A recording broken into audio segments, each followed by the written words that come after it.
Monsieur Pellistrandi, bonjour. Bonjour. Alors, la politique espagnole aujourd'hui, qu'est-ce qui va d'abord changer ou pas avec cette élection à la tête de la droite espagnole ce samedi? C'est un grand changement pour le Parti populaire qui a célébré ce congrès anticipé à Séville, Séville capitale de l'Andalousie, l'Andalousie région tenue encore aujourd'hui par le Parti populaire, alors que pendant 40 ans elle était gouvernée par les socialistes. Et le nouveau président du Parti populaire, Alberto Núñez Feijóo, veut faire justement de l'Andalousie et du gouvernement de Juan María Moreno la vitrine de ce que doit être le nouveau Parti populaire. Un parti de gouvernement, un parti raisonnable, un parti d'expérience. Le nouveau président Alberto Núñez Feijóo veut préserver le Parti populaire d'une politique aventuriste qui serait un coup à droite, un coup à gauche, et il veut en réalité en rappeler à l'essence du Parti populaire, parti de gouvernement, parti de réforme économique, parti de restauration de la prospérité espagnole. Et Alberto Núñez Feijóo se présente essentiellement comme quelqu'un qui est prêt à gouverner.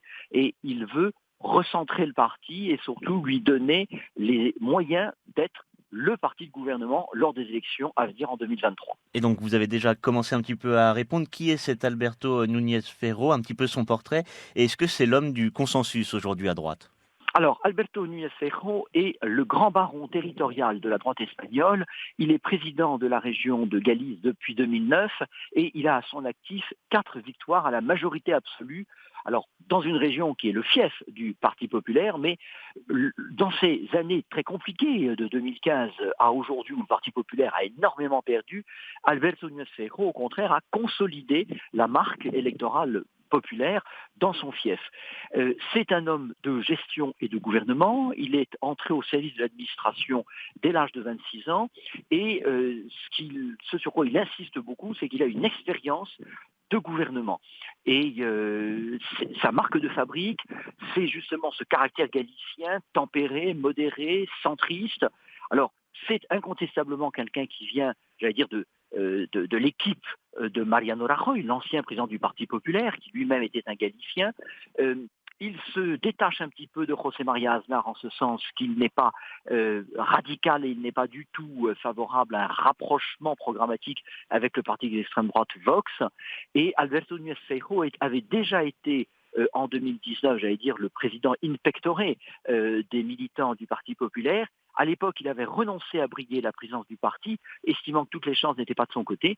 Et puis on le sait, les circonstances, là, depuis un mois, ont permis cet assaut vis-à-vis de la présidence du Parti populaire, car ne l'oublions pas, si congrès il y a et si changements de président il y a, c'est qu'il y a eu un coup d'État à l'intérieur du Parti populaire il y a à peu près un mois et demi. Et donc Alberto Núñez Feijóo vient un peu rétablir le calme et surtout, je dirais, il vient redonner aux militants du moral, du courage. Et tout ça repose essentiellement sur sa personnalité et j'allais dire sur un peu le mythe Núñez Feijóo. Alors il va maintenant falloir passer du mythe à la réalité. Et cette réalité sur le plan national, c'est les élections législatives dans un peu plus d'un an et demi. Sur quoi la droite doit-elle se concentrer? Quels sont les principaux chantiers pour redresser la barre? Vous l'avez dit, un parti populaire en miettes depuis plusieurs années maintenant. Quels sont les chantiers prioritaires pour si la droite veut battre la gauche et Pedro Sanchez lors de ces législatives? Alors, avant les élections législatives, on aura des échéances très importantes qui sont les élections régionales de mai 2023 et qui seront aussi des élections municipales. Et normalement, ce sera le tour de chauffe avant les élections législatives qui auront lieu en novembre 2023. Mais ne l'oublions pas, Pedro Sanchez, l'actuel président socialiste, est en mesure de décider à n'importe quel moment la convocation d'élections générales. Donc il est le maître du calendrier électoral et peut-être provoquera-t-il des élections anticipées avant que le Parti populaire ne puisse se redresser. Et puis il y a une échéance importante avant la fin de l'année 2022, qui sont les élections régionales en Andalousie, qui ont une forte signification politique parce que l'Andalousie a été pendant 40 ans une région socialiste, que depuis 4 ans elle est gouvernée par le Parti populaire en coalition avec le parti centriste. Et donc, je dirais, il y a quand même toute une série d'obstacles qu'il va falloir enjamber avant de se présenter en position favorable dans ces élections générales. Le grand problème pour le Parti populaire et pour Alberto Núñez Feijóo, c'est de rassembler les électeurs de droite qui aujourd'hui ont 2 offres qui sont profondément concurrentes, le Parti populaire et Vox. Or, Vox a été au départ une scission du Parti populaire. Donc, beaucoup d'électeurs de Vox votent pour ce parti en se disant c'est de la droite mais plus authentique que le Parti populaire qui nous a beaucoup déçus. Et donc pour Alberto Núñez Feijóo, il va falloir essayer de faire rentrer au bercail ces électeurs perdus, mais l'équation n'est pas simple et ça donne un argument à la gauche qui consiste à dire que le Parti populaire est en fait le vecteur par lequel l'extrême droite pourrait revenir au pouvoir en Espagne. Donc on voit que pour Alberto Núñez Feijóo, la ligne va être relativement délicate d'un point de vue politique. Ensuite, le grand thème, ce sera celui du redressement économique, les grandes questions autour du pouvoir d'achat. On sait que l'inflation est en train de s'emballer en Espagne.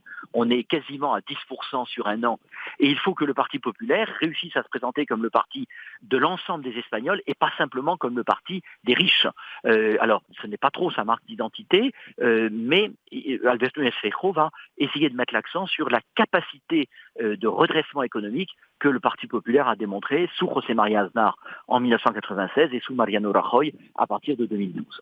Enfin, sur les questions internationales, est-ce qu'un changement de gouvernement en Espagne, de droite ou de gauche, pourrait changer la position espagnole sur les sujets internationaux? Je pense à la guerre en Ukraine ou je pense au Maroc également, à la marocanité du Sahara.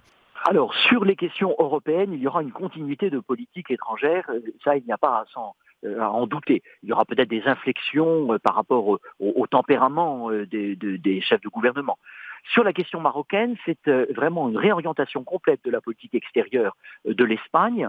Le président Sanchez a un peu surpris l'ensemble de la classe politique, mais on peut penser que cette réorientation stratégique est d'une telle intensité et d'une telle profondeur qu'elle sera confirmée par la suite, que ça va devenir vraiment une politique d'État et que les prochains gouvernements espagnols la confirmeront. Il y a eu effectivement un changement complet, un changement à 180 degrés, mais qui aurait l'avantage de normaliser les relations entre le Maroc et l'Espagne et d'ouvrir peut-être une voie de coopération extrêmement fructueuse. Et on peut imaginer que si les choses sont bien lancées d'ici un an, la prochaine majorité confirmera ce changement stratégique pour le bien de l'Espagne et du Maroc. Eh bien, écoutez, merci beaucoup, Monsieur Pellistrandi, d'avoir été notre invité aujourd'hui. Merci à vous. Merci. Au revoir. À bientôt.